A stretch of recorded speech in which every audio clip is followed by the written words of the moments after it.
ce matin, nous accueillons pour la 9e année et la 4e année consécutive à Pont-à-Mousson les rencontres CNRS Jeunes, Sciences et Citoyens. 2 thèmes. Alors 2 thèmes pour ce matin. Il y a un thème sur le développement durable et un thème sur l'aspect technologie de la communication et langue. Et cet après-midi, nous aurons également donc 2 autres ateliers, l'un qui sera consacré à la relation sciences et médias et l'autre à la question de langue et culture. Des maîtres de conférences de qualité. Alors, nous avons des chercheurs et des enseignants-chercheurs qui viennent de la recherche publique, mais également des chercheurs qui viennent du monde de l'entreprise, en particulier puisque nous sommes ici à Pont-à-Mousson, des membres de l'entreprise Saint-Gobain-Pont-à-Mousson et EDF. Donc les jeunes viennent d'où ? Les jeunes viennent de différents pays. Bon, ils viennent de France, c'est-à-dire de Lorraine et d'Alsace, mais ils viennent aussi de Belgique, d'Allemagne et des Pays-Bas. Ils sont à peu près plus de 120 là. On est dans un carrefour européen et le but de ces rencontres CNRS Jeunes, Sciences et Citoyens, c'est de favoriser le dialogue sur des questions de sciences-société entre des jeunes de 18 à 25 ans et des gens qui sont issus du monde de la recherche.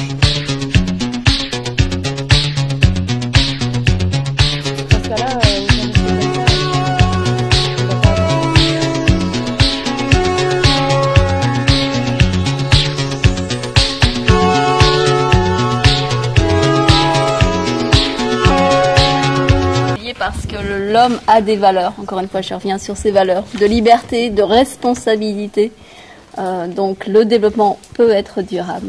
C'est-à-dire qu'une entreprise, si elle veut être viable et durable, elle doit se préoccuper de prendre en charge le développement durable et donc assurer ses leviers de croissance en respectant et la nature et la planète, les hommes, parce que ce sont eux qui font finalement le cœur du sujet.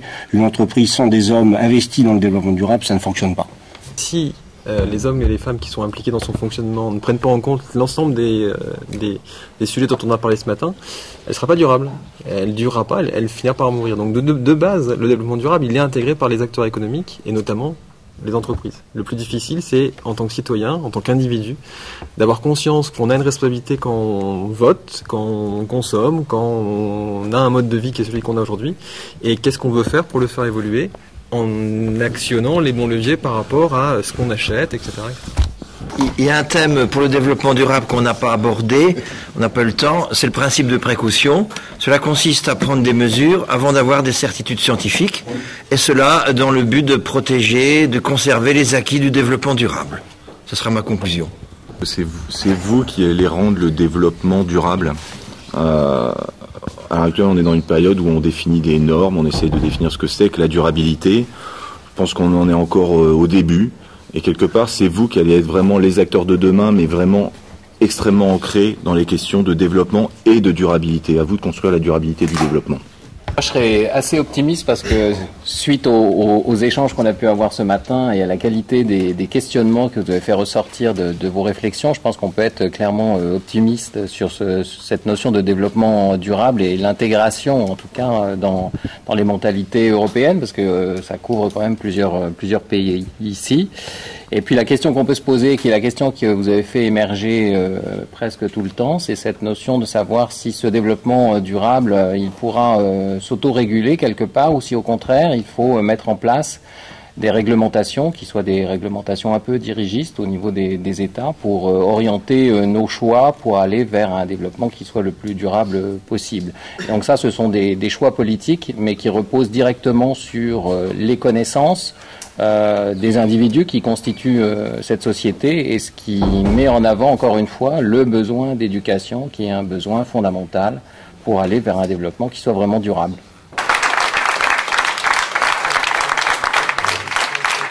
En fait, mon frère, il travaille dans une station d'épuration, il est ingénieur dans l'eau, et il a fait un stage en Suède, et c'est quelque chose qui l'a beaucoup marqué quand il nous a parlé. Il nous a dit que les rues étaient propres, qu'ils étaient beaucoup plus en avance sur nous sur ce point. Et donc c'était l'exemple que je montrais pour dire que même si le développement durable il existe, en France on est en retard par rapport à d'autres pays, et donc voilà. Alors effectivement, on développe les énergies vertes au travers des hydroliennes qui sont en expérimentation du côté de la mer Atlantique, pour faire simple. On est également un acteur très important des énergies vertes, puisque tous les ans, nous mettons environ 3 milliards d'euros en investissement pour développer ces activités. Donc c'est autant que le nucléaire, il faut le dire. Donc, ça c'est pas connu. Donc on est un opérateur.